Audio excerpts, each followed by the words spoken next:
ரீனாவோட hair வந்து already ஸ்ட்ரைட்டாக தான் இருக்கும். கேர்லியாக தான். இப்போ வந்து ரொம்ப கேர்லியாக கிடையாது. டெய்லி நாங்கள் ஸ்ட்ரைட் பண்ணி அது ஸ்ட்ரைட் ஆகிடுச்சு. ஃப்ரண்ட்டில் மட்டும் ஸ்ட்ரைட் பண்ணிக்கணும், பேக்கில் மட்டும் ஒரு டைம் ஸ்ட்ரைட் பண்ணால் மட்டும் போதும். நம்ம ஸ்ட்ரைட் பண்ணி கர்வ் பண்ணும்போது என்ன ஆகுன்னா ரெண்டு சேர்ந்து ரொம்ப நிற்காது. ஆல்ரெடி ரொம்ப சில்கியாக இருக்கிறதுனால வராதவங்களுக்கு ரைடல் பண்ணுறவங்க பண்ணிக்கலாம். ஸ்ட்ரெயிட் பண்ணி க்ரிம் பண்ணி பண்ணால் அது ஓகேவாக இருக்கும். ரெகுலராக பண்ணும்போது செட் ஆகாது. நம்ம நாங்களே வந்து ஸ்ட்ரெயிட் பண்ணி கர்வ் பண்ணிக்கலாம். For learning hairstyle contact service master class.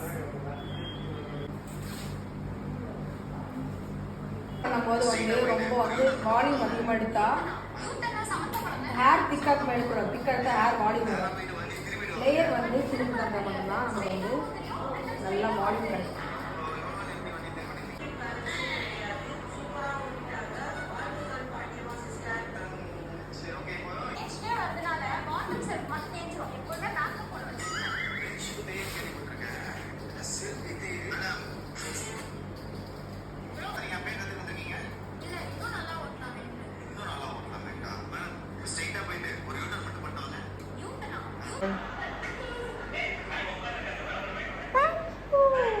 Layer வந்து நீங்கள் வந்து மீடியம் சைஸ் எடுத்துக்கோனா தான் நல்லா வால்யூம் வரும். சென்டர் பார்த்து லைட்டாக பேக் ஹோம் பண்ணிவிட்டு ஆஃப் லேயர் எடுத்து போனி போட்டுடணும். ரீனோட ஆக்சுவலி தான் பிடிச்சிருந்தா மறக்காமல் லைக் பண்ணுங்கள், ஷேர் பண்ணுங்கள், சப்ஸ்கிரைப் பண்ணுங்கள். தேஜுவுக்கு வந்து இப்போ நம்ம என்ன பண்ண போகிறோம்னா ஸ்ட்ரெயிட் பண்ண போகிறோம்.